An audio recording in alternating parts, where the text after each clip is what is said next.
എല്ലായിടത്തും അവരുടെയൊക്കെ അഭിപ്രായം ചോദിച്ചിട്ടാണ് ആര്യ കാര്യങ്ങൾ ചെയ്യുന്നത്. പക്ഷേ അവർ അഭിപ്രായം പറയണം, അത് ആരുടെ അഭിപ്രായം? അത് ആര്യയുടെ മാത്രം അഭിപ്രായം എല്ലാം കൊണ്ട് ആര്യരായിട്ട് തലയിൽ കെട്ടിവെക്കേണ്ട ആവശ്യമൊന്നുമില്ല. അതിൻ്റെ പൂർണ്ണമായ ഉത്തരവാദിത്വം CPM-നാണ്, LDF-നാണ്. ഒരാളിൽ നിന്നും ഞാൻ ഒട്ടും ഇങ്ങനെയൊന്നും ഞാൻ പ്രതീക്ഷിച്ചില്ല. ഇവരൊക്കെ പുലിയാണെന്നൊക്കെയാണ് ഞാൻ മനസ്സിലാക്കിയത്. ഇപ്പം എലിയാണെന്നുള്ള കാര്യം ഇപ്പോൾ എനിക്ക് ഇന്നത്തെ സഭയോടുകൂടി എനിക്കത് കാണാൻ സാധിച്ചു എന്നുള്ളതാണ്. അള്ളാഹുവിൻ്റെ നാമത്തിൽ സത്യപ്രതിജ്ഞ ചെയ്യാറില്ലേ? ക്രിസ്തുദേവൻ്റെ നാമത്തിൽ സത്യപ്രതിജ്ഞ ചെയ്യാറില്ലേ? സത്യപ്രതിജ്ഞ ചെയ്യുന്ന തെറ്റുണ്ടെന്ന് എനിക്ക് തോന്നുന്നില്ല. എന്താ CPM-ൻ്റെ ഒരു ഘടകകക്ഷിയുടെ മന്ത്രി കിഷൻകുട്ടിയുടെ പേരിൽ സത്യപ്രതിജ്ഞ ചെയ്തിരിക്കുന്നു. പണ്ട് ഉമ്മൻചാണ്ടിയുടെ പേരിൽ കോൺഗ്രസ്സുകാർ ഒരു അംഗം സത്യപ്രതിജ്ഞ ചെയ്തിട്ടുണ്ട്. അപ്പോൾ അപ്പോഴൊന്നും ഒരു വിഷയം ഉണ്ടായിരുന്നില്ല. ഇപ്പോഴും ആര്യ രാജേന്ദ്രൻ്റെ പലപ്പോഴും ഞാൻ പറഞ്ഞിട്ടുണ്ട്, കളിപ്പിക്കാൻ ആൾ കാണും, കളി കാണാൻ ആരും കാണില്ല എന്ന് ഞാൻ പലപ്പോഴും സഭയിൽ പറയുന്നു. എല്ലാം ആര്യ രാജേന്ദ്രൻ്റെ തലയിൽ കെട്ടിവെച്ചുകൊണ്ട് ആർക്കും ഒരു ഉത്തരവാദിത്തമില്ലാതെ അവിടെ എടുക്കുന്ന നിലപാട് ആര്യ എടുത്തിട്ടുണ്ടെങ്കിൽ ആ നിലപാട് എടുക്കുന്നതിനുള്ള പൂർണ്ണ കാര്യം CPM-ആണ്.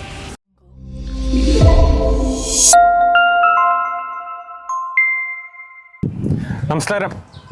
കേരള രാഷ്ട്രീയത്തിൽ ഇന്ന് അതിഥിയായിട്ടുള്ളത് കരമനയിലെ കൗൺസിലറും BJP നേതാവ് കരമന ചേട്ടാ. നമസ്കാരം. നമസ്കാരം. ഇങ്ങനെ BJP തിരുവനന്തപുരം കോർപ്പറേഷൻ BJP അധികാരം ഏറ്റിട്ട് 24 മണിക്കൂറാവുകയാണ്. മേയറും ഡെപ്യൂട്ടി മേയറും സത്യപ്രതിജ്ഞ ചെയ്തിരിക്കുകയാണ്. അതിനു മുമ്പേ ഒരു ചോദ്യം ചോദിക്കുകയാണ്. ഇന്നലെ ഈ സത്യപ്രതിജ്ഞ നടന്നപ്പോൾ CPM ഒരു അപ്പീലുമായിട്ട് കോടതിയിൽ പോയിരിക്കുകയാണ്, ഹൈക്കോടതിയിൽ പോയിരിക്കുക. അതായത് സത്യപ്രതിജ്ഞ റദ്ദ് ചെയ്യണം. അങ്ങനെ ദൈവത്തിൻ്റെ പേരിൽ സത്യപ്രതിജ്ഞ ചെയ്യാമോ? ദൈവനാമത്തിൽ ചെയ്യാമോ? ദൈവത്തിൻ്റെ പേരിൽ ആറ്റുകാലമ്മ, പത്മനാഭൻ, വെള്ളായണി അമ്മ, അങ്ങനെ സത്യപ്രതിജ്ഞ ചെയ്യാമോ? അങ്ങനെ ചെയ്യാറുണ്ട്, പലരും ചെയ്യാറുണ്ട്. ഇപ്പോൾ അള്ളാഹുവിൻ്റെ നാമത്തിൽ സത്യപ്രതിജ്ഞ ചെയ്യാറില്ലേ? ക്രിസ്തുദേവൻ്റെ നാമത്തിൽ സത്യപ്രതിജ്ഞ ചെയ്യാറില്ലേ? സത്യപ്രതിജ്ഞ ചെയ്യുന്ന തെറ്റുണ്ടെന്ന് എനിക്ക് തോന്നുന്നില്ല. പക്ഷേ അവരവിടെ ചട്ടം പറഞ്ഞിട്ടുള്ളത് സത്യപ്രതിജ്ഞ ലംഘനം, സത്യപ്രതിജ്ഞ ചെയ്ത രീതി ശരിയല്ല എന്നുള്ളതാണ് അവർ പറഞ്ഞിട്ടുള്ള ആദ്യത്തെ കാര്യം. അതിൽ നമുക്ക് അതൊന്ന് പരിശോധിക്കുന്ന സമയത്ത് എനിക്ക് മനസ്സിലാക്കാൻ സാധിക്കുന്നത്, ഒരാൾ ആദ്യം അത്തരത്തിൽ പറയുമ്പോൾ, അതായത് ഈശ്വരനാമത്തിലോ അല്ലെങ്കിൽ മറ്റാരെങ്കിലും വ്യക്തിയിൽ പറയുമ്പോൾ, ഈശ്വരനാമത്തിൽ പറയാതെ മറ്റു വ്യക്തികളുടെ പേരിൽ പറയുന്ന സമയത്ത് അങ്ങനെ പറഞ്ഞാൽ ആദ്യം അവിടെ ഉന്നയിക്കാമായിരുന്നു. അവരുന്നയിച്ചില്ല. രണ്ടാമത്തെ കാര്യം, അവരത് ഉന്നയിച്ചില്ല മാത്രമല്ല, കൗൺസിലർമാർ പ്രതിജ്ഞ ചെയ്തതിന് ശേഷം ഒന്ന് ഒപ്പിടാൻ സമ്മതിക്കരുത് എന്ന് പറയണമായിരുന്നു. അപ്പോഴും പറഞ്ഞില്ല. മൂന്നാമത്തെ കാര്യം എന്ന് പറഞ്ഞാൽ, ഇതൊക്കെ കഴിഞ്ഞതിന് ശേഷം കൗൺസിൽ കൂടി. എന്തുകൊണ്ട് കൗൺസിൽ കൂടുന്നത്? ഈ പ്രതിജ്ഞ ചെയ്ത രീതി ശരിയല്ല, അതുകൊണ്ട് ഞങ്ങൾ ഈ കൗൺസിലിൽ ഇരിക്കാൻ തയ്യാറല്ല എന്ന് പറഞ്ഞ് എന്തുകൊണ്ട് അവർ ഇറങ്ങിപ്പോയില്ല? അല്ലെങ്കിൽ അവിടെ പ്രതിഷേധം രേഖപ്പെടുത്തിയില്ല?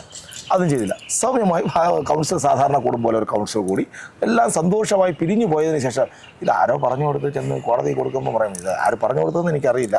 CPM പോലുള്ള ഒരു പാർട്ടി ഒരിക്കലും ഇത്തരത്തിൽ ഇപ്പം CPM-ൻ്റെ ഒരു ഘടകകക്ഷിയുടെ മന്ത്രി കിഷൻകുട്ടിയുടെ പേരിൽ സത്യപ്രതിജ്ഞ ചെയ്തിരിക്കുന്നു.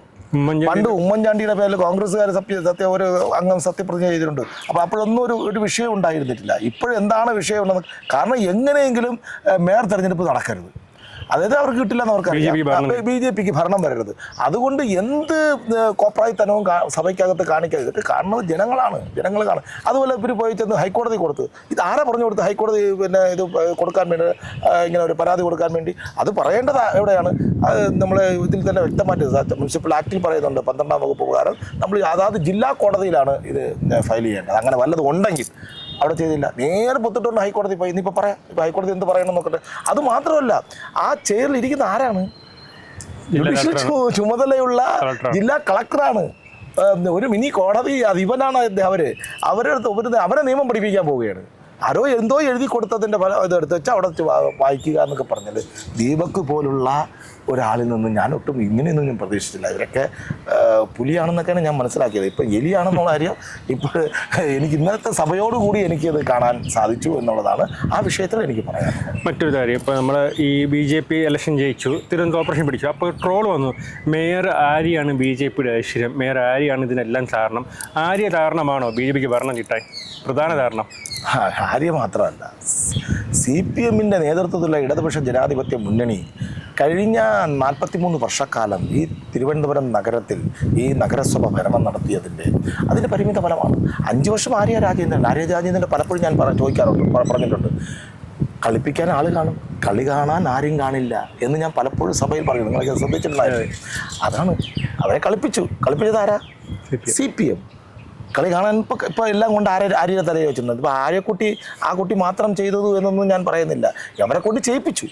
അതിൻ്റെ പരിമിത ഫലം അവരനുഭവിക്കുന്നുണ്ട്. എല്ലാ വഴിയും ജില്ലാ കമ്മിറ്റി കൂടിയിട്ട് ഏറ്റവും കൂടുതൽ വിമർശനം, നമ്മുടെ ഗോവിന്ദൻ മാസ്റ്റർ അടക്കം ഇരിക്കുന്ന വേദിയിലാണ് ഏറ്റവും കൂടുതൽ വിമർശനം വന്നിട്ട് അവരുടെ ഭാഗത്തുനിന്നും CPM-ൻ്റെ ഭാഗത്തു നിന്നും ജില്ലാ കമ്മിറ്റിയിൽ കൂടിയിരിക്കുന്നതാണ് ഞാൻ മനസ്സിലാക്കുന്നത്. കൂടിയിട്ട് അവർ വിമർശിച്ചിരിക്കുന്നു.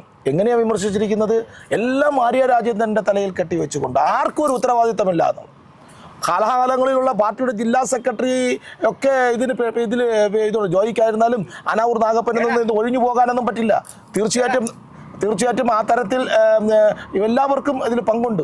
പാർട്ടിയുടെ ജില്ലാ കമ്മിറ്റിക്ക് ഇതിൽ പങ്കുണ്ട്, LDF-ന് ഇതിൽ പങ്കുണ്ട്. എല്ലാ ഘടകകക്ഷികളുമായിട്ടൊക്കെ ആലോചിച്ചതിന് ശേഷം മാത്രമാണ് ഇത്തരം കാര്യങ്ങൾ ചെയ്തിട്ട് അവിടെ എടുക്കുന്ന നിലപാട് ആരെയും എടുത്തിട്ടുണ്ടെങ്കിൽ ആ നിലപാട് എടുക്കുന്നതിനുള്ള പൂർണ്ണ കാര്യം CPM-ആണ്.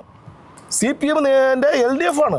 അവരുടെ നിർദ്ദേശത്തിൻ്റെ അടിസ്ഥാനത്തിൽ തന്നെയാണ് ആര്യ രാജേന്ദ്രൻ ആ നിലപാടുകൾ എടുത്തിട്ടുണ്ട്. അവിടെ ഒരു കൗൺസിൽ പാർട്ടി ലീഡർ ഉണ്ടല്ലോ, DRNL അനിലിൻ്റെ അടുത്ത് ആലോചിക്കാതെ എന്തെങ്കിലും ചെയ്തിട്ടുണ്ടോ എന്ന് എനിക്ക് തോന്നുന്നില്ല.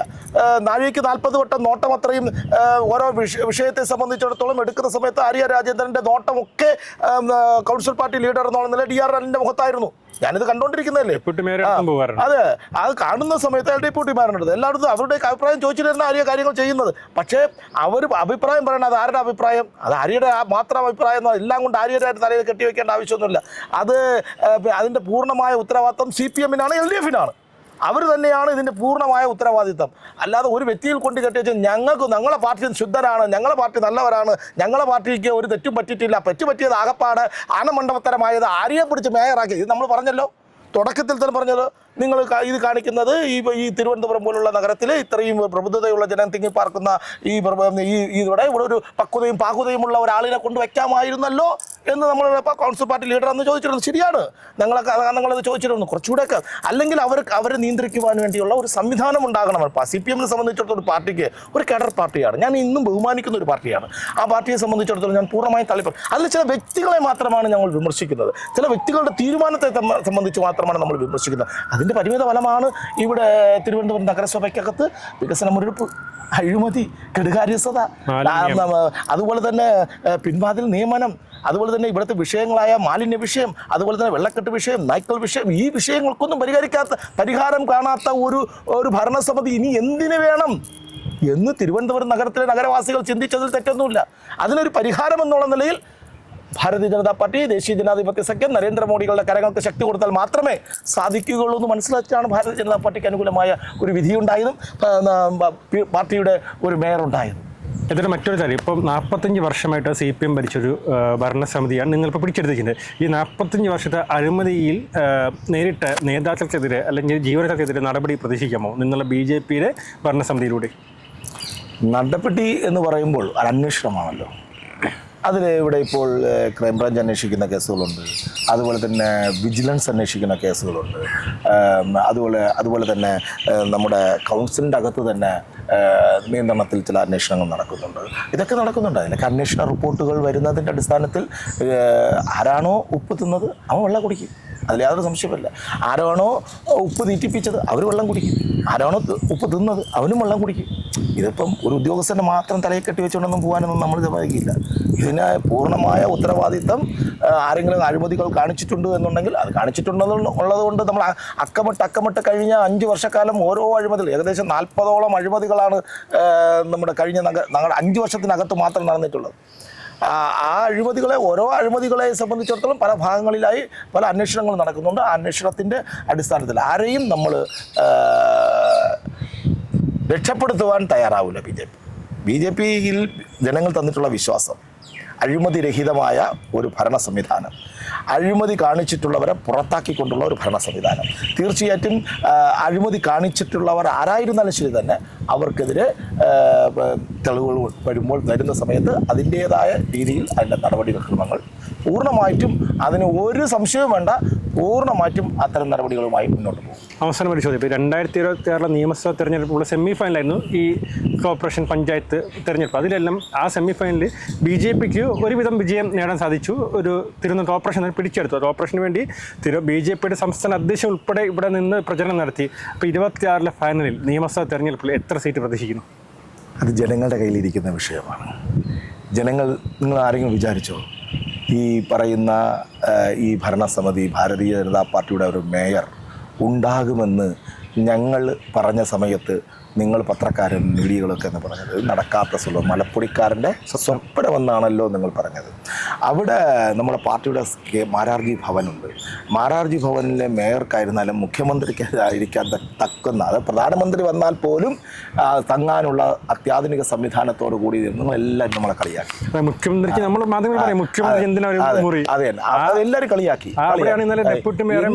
മേയറുടെ കാർ എൻ്റെ പുറത്ത് കിടന്നു. നമ്മൾ പറഞ്ഞു, നമ്മൾ കഴിഞ്ഞ കുറച്ച് കാലങ്ങളോട് പറയാണ് നമ്മുടെ തിരുവനന്തപുരം നഗരസഭ ഭരണത്തിൽ വരും. അപ്പോൾ നിങ്ങൾ പറഞ്ഞു ഒരു കാരണവശാലും വരാൻ സാധ്യമല്ല, ഒരിക്കലും വരില്ല എന്നൊക്കെ എല്ലാവരും പറഞ്ഞു. അതായത് BJP ഒഴികെയുള്ള മറ്റു കക്ഷികളെല്ലാം പറഞ്ഞു ഒരിക്കലും വരില്ല. എന്ത് സംഭവിച്ചു? 2026 2031 ഭാരതീയ ജനതാ പാർട്ടി ഇനി വരുന്നത് താമരക്കാലമാണ്. ഇനി വരുന്നത് BJPയുടെ കാലമാണ്. ഇനി വരുന്നത് ജനങ്ങളുടെ വികസനത്തിൻ്റെ കാലമാണ്. അതാണല്ലോ രാജീവേട്ടൻ പറഞ്ഞത് വികസിത അനന്തപുരി എന്ന്, വികസിത കേരളം എന്ന് പറഞ്ഞു. നമ്മുടെ പരാധീനായ പ്രധാനമന്ത്രി എന്ന് പറഞ്ഞു വികസിത ഭാരതമെന്ന്.